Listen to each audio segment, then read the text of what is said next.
Hello, esteemed viewers. Thanks for joining us on Housing TV Africa. My name is Confidence Ruben. Today we'll be having an interview session with Barrister Peace Anomneze, who is the founder of Female Lawyers in Real Estate Practice. Now we'll be discussing the theme for this year's annual conference, which is Closing the Gap in the Nigerian Real Estate Sector through advocacy, compliance, monitoring and enforcement of existing legal frameworks. Stay tuned.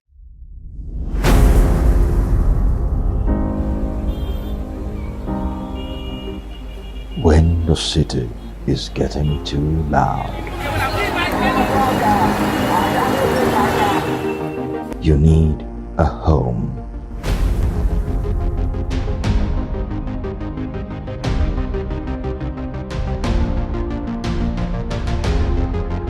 Home is love, peace, and tranquility.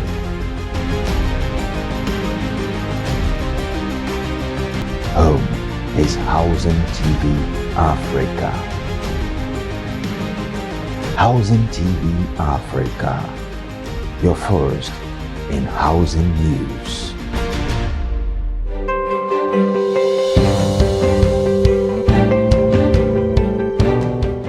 Good afternoon, Barrister Peace Anomneze. Good afternoon, Confidence. How has your day been? Very well, thank you. All right, please give us a brief introduction about yourself. All right. Thank you so much. My name is Peace Anomneze. I've been a legal practitioner for over 17 years, practicing in the real estate sector. I'm the founder of the Female Lawyers in Real Estate Practice.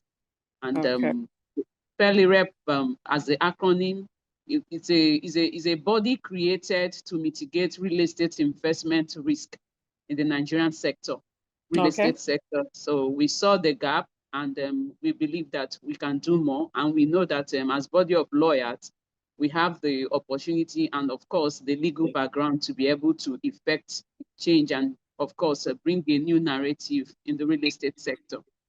So that's all Fairly Rep is all about. Thank you. How has the journey been so far? These 17 years of legal practice, what are the challenges you've encountered and how have you been able to surpass these challenges, or better still, encountering, because you're still in the practice?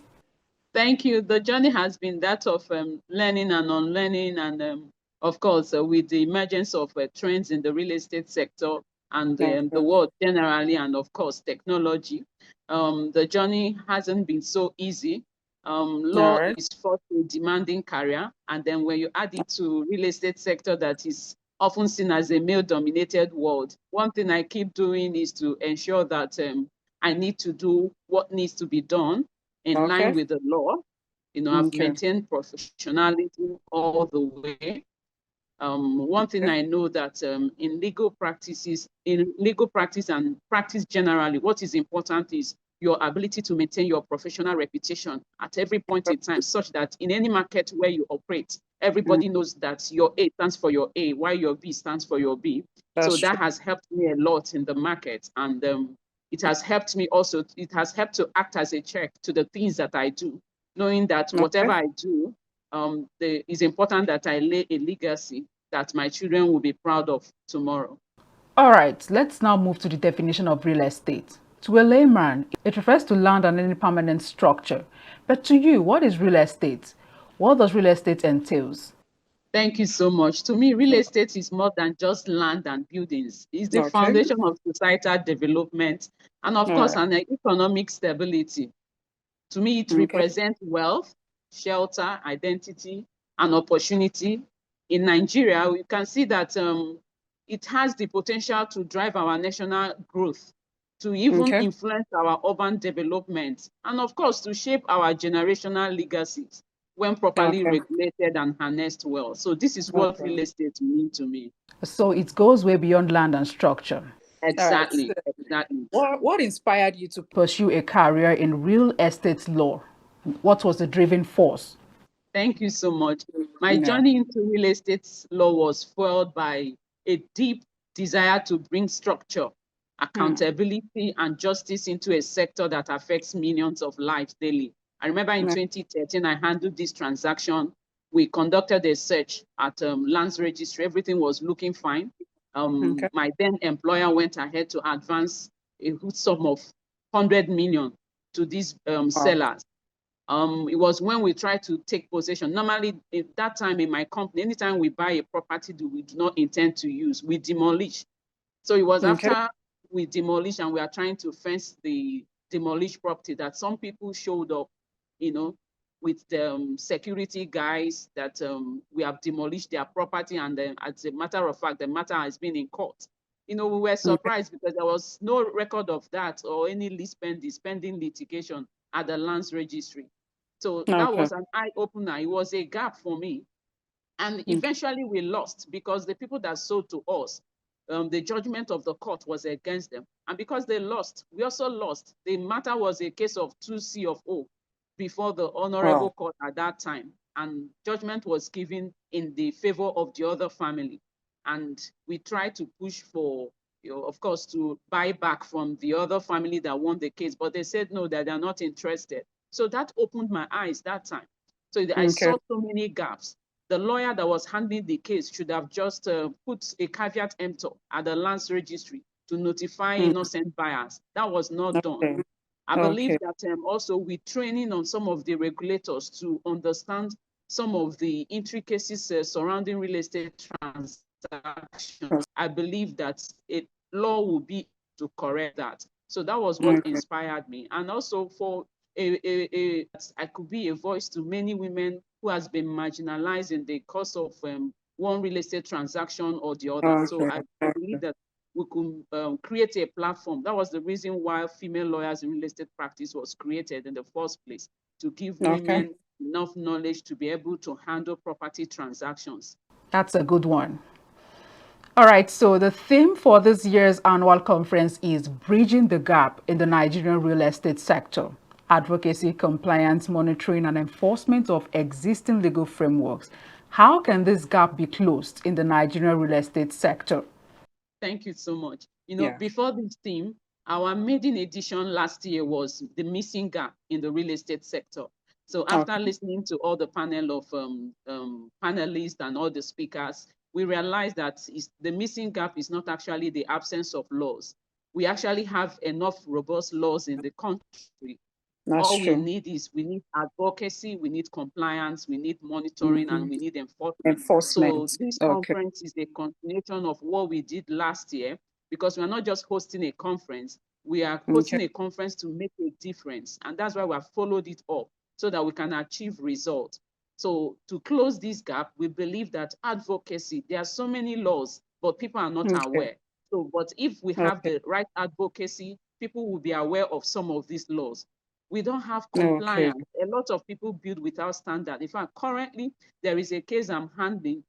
A client advanced a sum of 150 million to a developer. Wow. And meanwhile, this developer has not obtained any planning permit or building approval on the property. So imagine, this compliance is as good as building their reputation in the industry. So compliance is not a burden, it's a capital.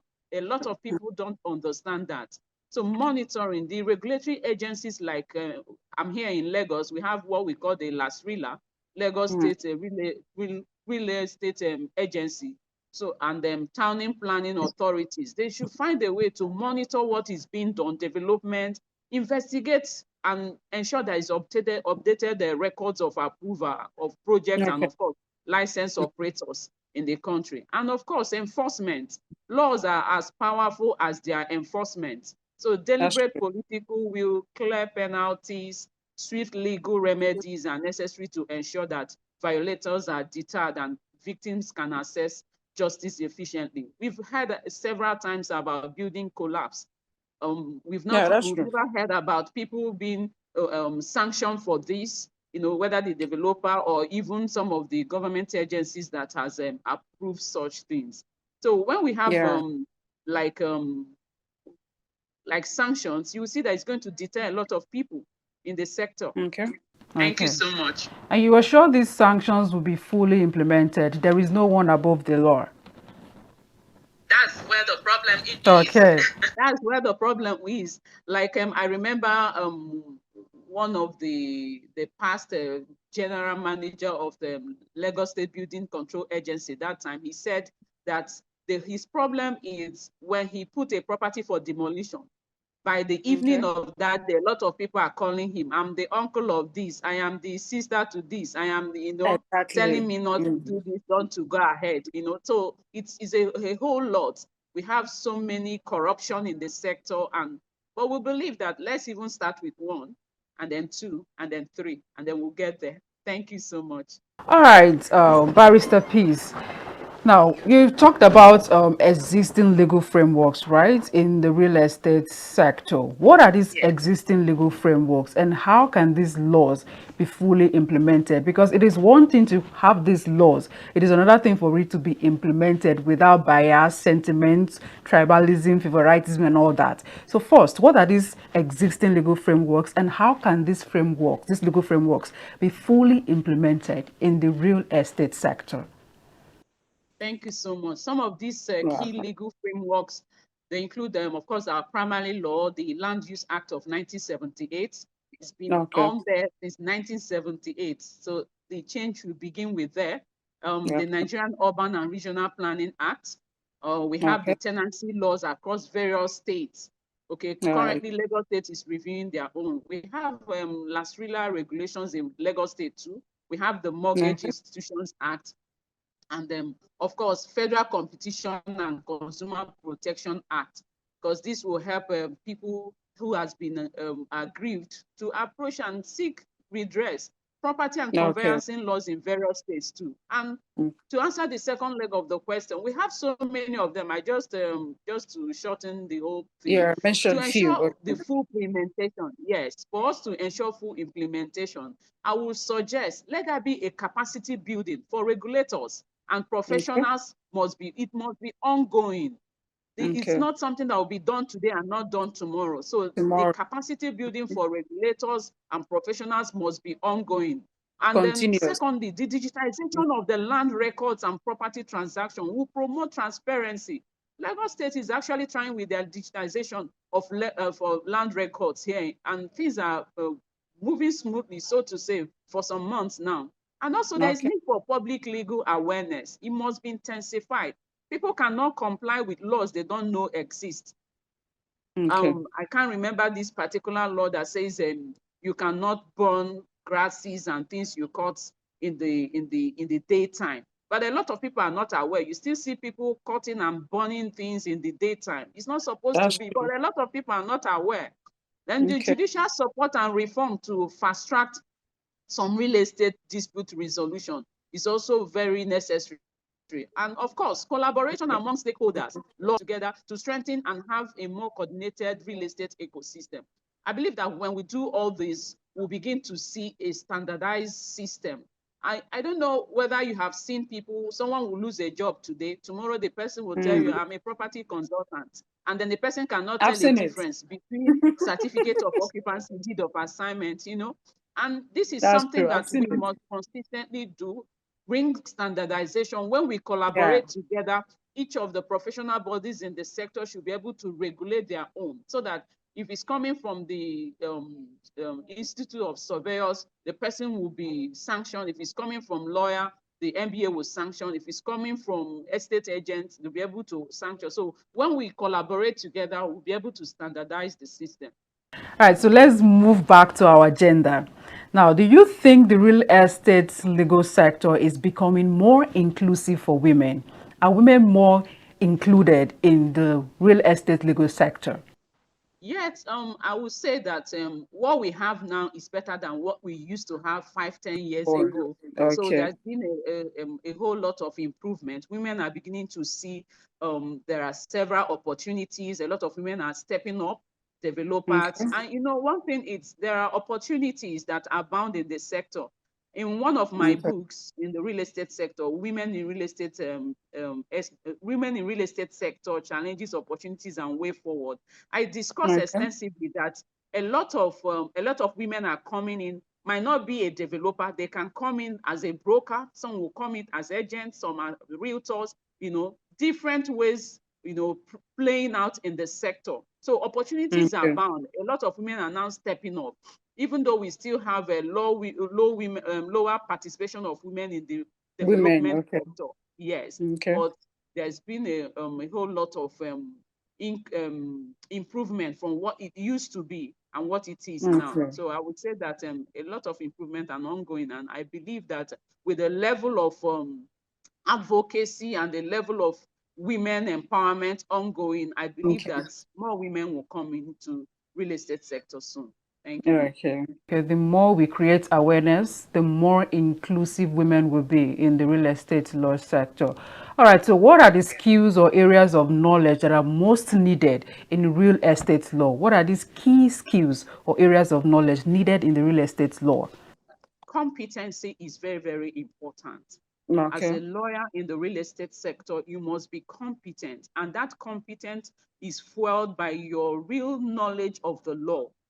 One of the things I tell lawyers is that you need to know and understand what the law says, and then you apply it in your legal advisory. And it's not limited there. You also apply it in your contract drafting. So your contract drafting skill must improve based on the knowledge of the law. So you'll be able to identify a risk and be able to introduce clauses in that agreement that will help to mitigate the risk. A lawyer that is in the real estate sector must be proactive. You must be a problem-solving person. You must be analytical, because most real estate transactions are complex, very complex in nature, and you may be very proactive in your thinking. You cannot just draft without putting into so many things into consideration. So as a lawyer in the real estate sector, you also must be well versed in the trends in the industry, and especially with different regions and across several countries, so that you know how to apply the knowledge wherever you operate. Thank you. Okay, all right. So, what's your advice for women entering real estate law? What's your advice for them?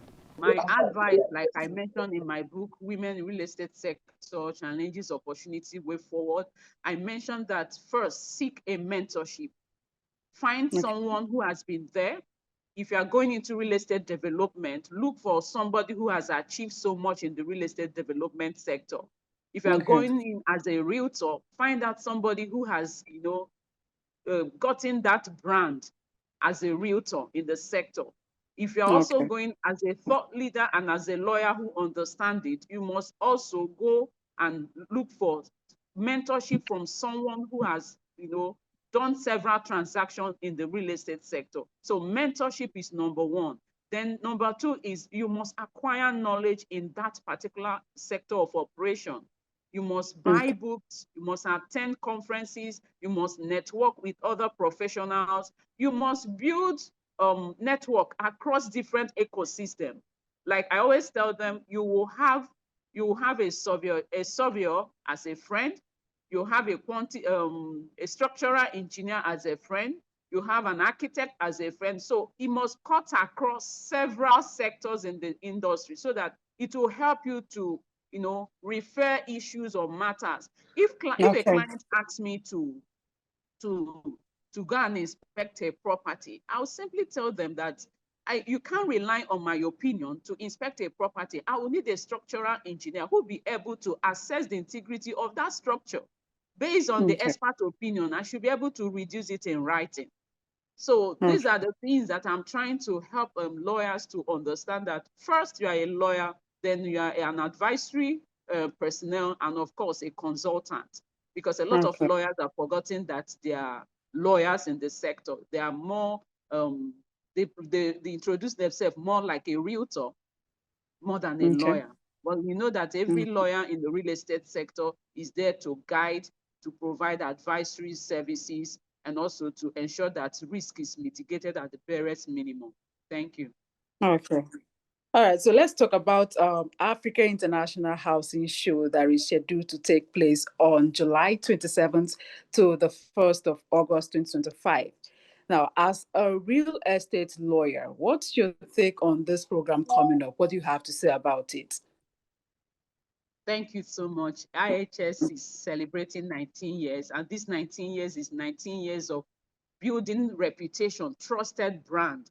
People are not just coming, they are coming because they know that the face behind it can be trusted. Their investment is secured.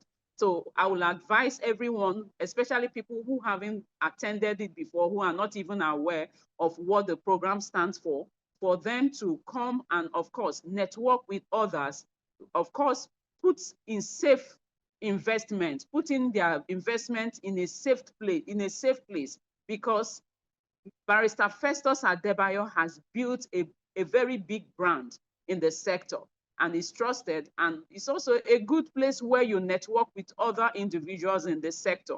So I want to use this opportunity to invite all stakeholders and real estate professionals to ensure that they register to attend this program, because the networking and the lineup of speakers, there is not the kind of conference anybody can miss. Thank you so much.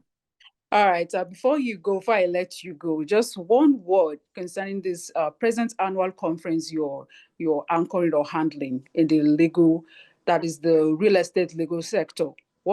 Just a few words for the conference, the annual conference. Thank you so much.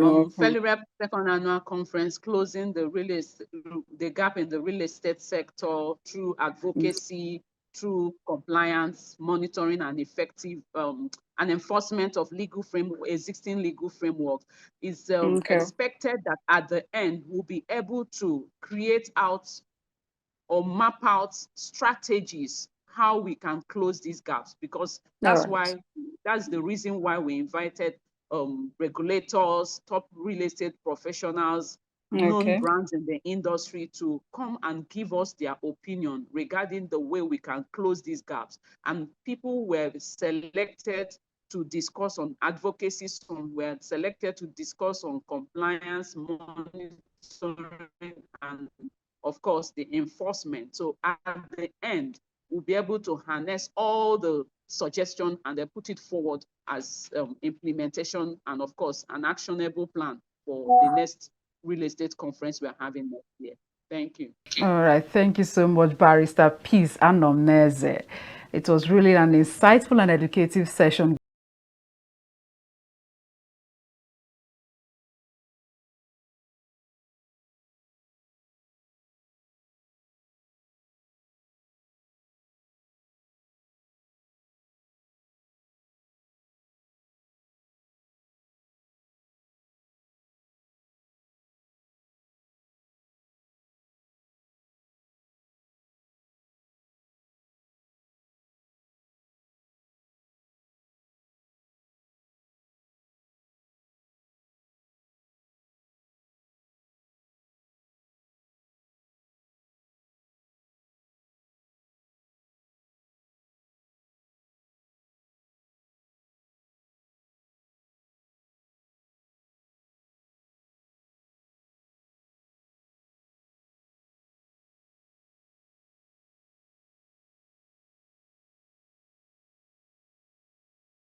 Hi viewers, this is where we draw the curtain on today's interview session. Hope you had a swell time and hope you've learned one or two in the real estate legal sector. I am your lovely host, Confidence Ruben.